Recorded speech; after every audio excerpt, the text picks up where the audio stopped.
Hello and welcome to one of my pre-PTR heroic Icecrown Citadel boss guides, where I've gone through and looked over old YouTube VODs, online forums, and Wowhead pages to try and produce a modern, up-to-date boss guide with as much relevant information as possible. I'll try to present each encounter in the most straightforward way that is applicable to everyone, then leave the discussion of boss mechanics, assignments, and logic for later in the video. Now before we get started, if you'd like to see more WoW content or want to help my channel grow, consider dropping a like, subscribing, and sharing this video with a friend. It really helps me out, and I appreciate the support. Otherwise, thanks for watching and enjoy the video. Deathbringer Saurfang is a single-phase Patchwork style of encounter with an 8-minute enrage timer, or 6 minutes on heroic. Your raid will need 2 tanks, 3 to 5 healers, and the rest DPS. This fight is a DPS race. Saurfang deals more damage the longer he's left alive, and has a shortened enrage timer compared to the previous bosses in the instance. So running less healers may prove helpful if it means the boss dies sooner. Saurfang starts with 0 energy, but increases his energy by 1 from damage he inflicts with abilities and summon creatures through blood power and bloodlink. He will also deal 1% increased damage for each point of blood power he has. At 100 energy, or 100 stacks of blood power, Saurfang casts Mark of the Fallen Champion on a random player, resetting his blood power back to 0. This ability deals 6,000 physical damage per second for the remainder of the fight. If this target dies while under this effect, Saurfang is healed for 5% of his total health. This debuff cannot be dispelled and persists through death. Therefore, if a player dies with this debuff, do not battle res them. This mechanic acts as a soft enrage, as Saurfang will generate energy more quickly for each of these marks applied to the raid, and your healers will only be able to heal through so many of them. As a result, it's worth thinking about healer assignments for this fight.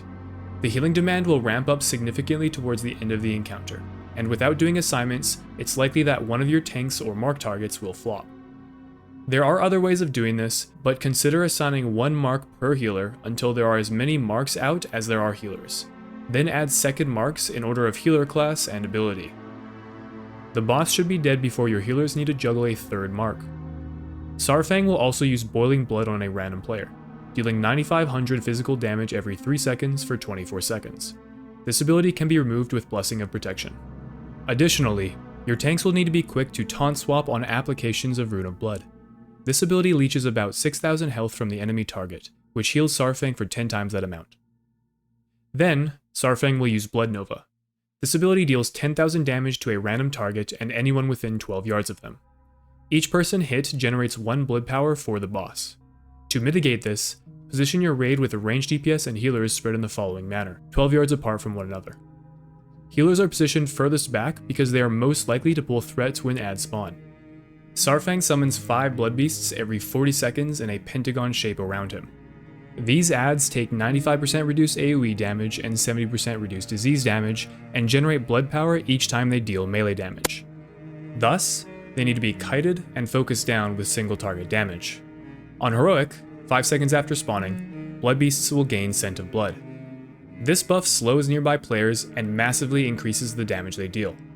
With this buff, these adds will one-shot any non-tank player, so have melee players remain on the boss and ranged DPS focus the adds down. Note that blood beasts are susceptible to CC, so utilize slows, knockbacks, and stuns to delay these adds and buy your ranged players as much time as possible to kill the adds before they reach their target. In particular, area of effect abilities like Frost Trap, Shockwave, and directional knockbacks like Typhoon are especially useful here. Now, exactly how your raid assigns ranged DPS to focus the adds down will vary, but there are a few different options. Firstly, because the adds always spawn in the same orientation around the boss, you can assign specific targets to certain players. Blood beasts don't have much health, so with coordinated damage, they can die pretty quickly. If your raid doesn't assign specific targets, it's good practice to target the add that spawns the furthest from your position. This way, if you become the primary threat target, the add you have threat on has the furthest distance to travel to get to you. It's also a good idea to swap targets if you're high on threat. This further delays the adds from reaching a target, as they'll ping pong between the highest threat players.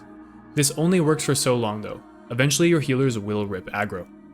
Now, if your raid is melee heavy, or your ranger struggling to kill the adds off in time, you can also have melee DPS focus a blood beast down inside of a stun. They don't have a lot of health, so if enough melee players swap, it can die pretty fast. Finally, Saurfang gains a 30% increased attack speed buff towards the end of the fight.